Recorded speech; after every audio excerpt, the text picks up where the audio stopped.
It's been just under 4 years since we first started getting live-action Star Wars shows, and now that we have a good amount of them under our belts, it's time to do what humans have been doing for thousands of years. Rank 'em. As the title says, this is only the 4 live-action shows, not the animated ones. Perhaps that'll be a different video, but today we're just going to be focusing on the live-action stuff. Number 4, The Book of Boba Fett. Although it sports an epic main theme, the Book of Boba Fett finds itself at the bottom of the proverbial barrel. It felt the most aimless of any of the Star Wars shows and almost completely lacked any form of character development amongst its chief characters. The only halfway decent character development we got was when the show strangely decided to become the Mandalorian for 2 episodes. It just reeked of executive interference and still baffles me to this day. Boba himself was extremely disappointing. Gone was the badass bounty hunter that became an absolute icon despite only having like 4 lines of dialogue in 2 movies. In his place, we got a crime lord who did no actual crime. He kept calling himself a crime lord too. You keep using the word. I don't think it means what you think it means. Plus, it doesn't look like a season 2 is in the cards, and Boba was seemingly written out of season 3 of The Mandalorian. Tamora Morrison deserved so much better. Number 3, Obi-Wan Kenobi. I say this every time I discuss this series, but god does it pain me to have to place it here. I wanted so badly for this show to be amazing, having been a kid when the prequels are coming out, and it just wasn't. Writing was the primary culprit here, though visually and musically I felt the show was lacking too.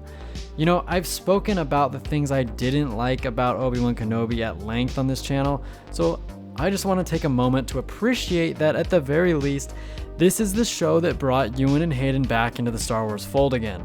It was this show that allowed them to finally feel the full force of the immeasurable love that Star Wars fans feel for them. Having seen their reactions to this at the previous 2 Star Wars celebrations, it is obvious that they were deeply moved. So while the show may have been lackluster overall, I'm so glad Ewan and Hayden finally understand how meaningful they are to all of us, and at the very least, Obi-Wan Kenobi the show accomplished that. Number 2, The Mandalorian. The 3rd season of The Mandalorian very recently concluded with scattered opinions all across the board, but honestly, it didn't really move the needle much for me. The Mandalorian is certainly better than the Book of Boba Fett and Obi-Wan Kenobi, but it is far from the level of Andor, which may very well be the greatest Star Wars show we will ever see. But we aren't talking about Andor just yet. We're talking about The Mandalorian. What makes The Mandalorian so great is that for the most part, anyone can watch this show and have a good time. You don't need to have seen a bunch of other shows or movies to understand it. Hell, you don't even necessarily need to have seen any other Star Wars. It's just a fun space western romp with simple yet effective storytelling. Oh, and it has this guy who is probably the most adorable and recognizable Star Wars character of all time, and he's made Disney gobs of money. Number 1, Andor. As I said earlier, Andor might be the best Star Wars show we will ever witness. It was obvious that this was a true labor of love from everyone who worked on it. Visually stunning, morally complex, excellent musically, a gritty and dark tone, I absolutely fucking loved Andor. This was the style of show I wanted Obi-Wan Kenobi to be. It feels so real that it almost doesn't feel like Star Wars in a strange way. And yet it does. Oftentimes with Star Wars, I feel like it almost knows that it's Star Wars and that it's this giant franchise with tons of recognizable characters. But that wasn't Andor.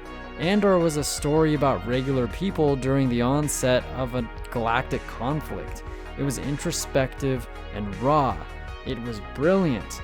And yet it had the Star Wars aesthetic. It worked visually. It felt like a living, breathing universe that we've spent time in before, but it just hit different, as the kids say. I love Andor. I know some people thought it was too slow, but I thought it was near perfect storytelling. I thought the dialogue was at a level that we haven't seen in Star Wars in a very long time, if ever, and I am so excited for season 2, but this was just my list. It was all my opinion. Let me know your list down in the comment section below. Do you agree? Do you disagree? Let me know. If you feel we deserve it, please subscribe and like the video. It really helps us out. I'm Zach of ADHD, and I'll see you in the future. I'd like to thank our channel members as usual: Aden, Arroyo, AD Edits, Dale, Erdman, Charlie, Tmoney, Artwell, and Colin H. Thank you so much, guys.